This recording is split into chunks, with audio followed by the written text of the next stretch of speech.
In a darkened room in downtown Tulsa, a woman wails through a saxophone solo. Then riffs through some word jazz. White man felt important and powerful.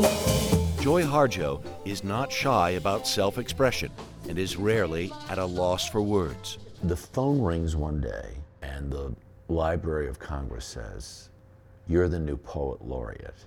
And you thought what? Lightning went through me. First thing is like, what a responsibility. Yeah. Harjo is the first Native American to be named Poet Laureate of the United States.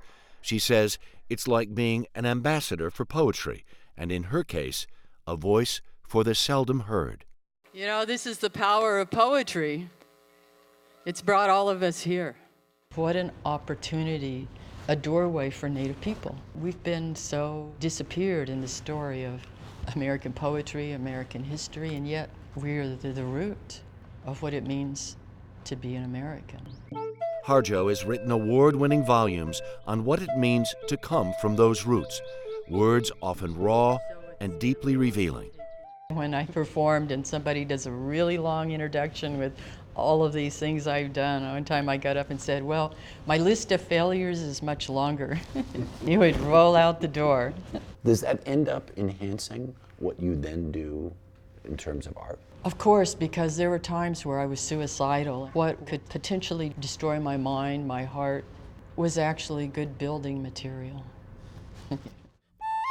Her most recent book, An American Sunrise, connects us to the horrors of the forced removal of Native Americans from their homelands in the Deep South.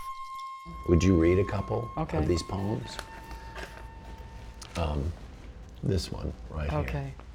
In Sunday school, we were told Lot's wife looked back and turned to salt. But her family wasn't leaving paradise. We loved our trees and waters and the creatures and earths and skies in that beloved place. Those beings were our companions, even as they fed us, cared for us. If I turn to salt, it will be of petrified tears from the footsteps of my relatives as they walked west. Yeah, we've got a lot of stories. Harjo is well known in Oklahoma. Her Muskogee roots run deep. Here she mentors and tutors young students. It's really awesome to be around her. She's my role model. Like, I aspire to be something like her one day. She cool? Yes. Really? Yeah.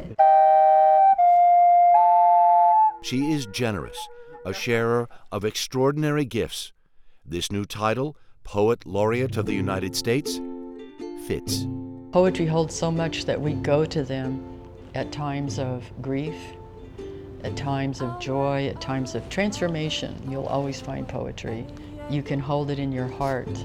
You can hold it in your hands. For Sunday Today, Harry Smith, Tulsa.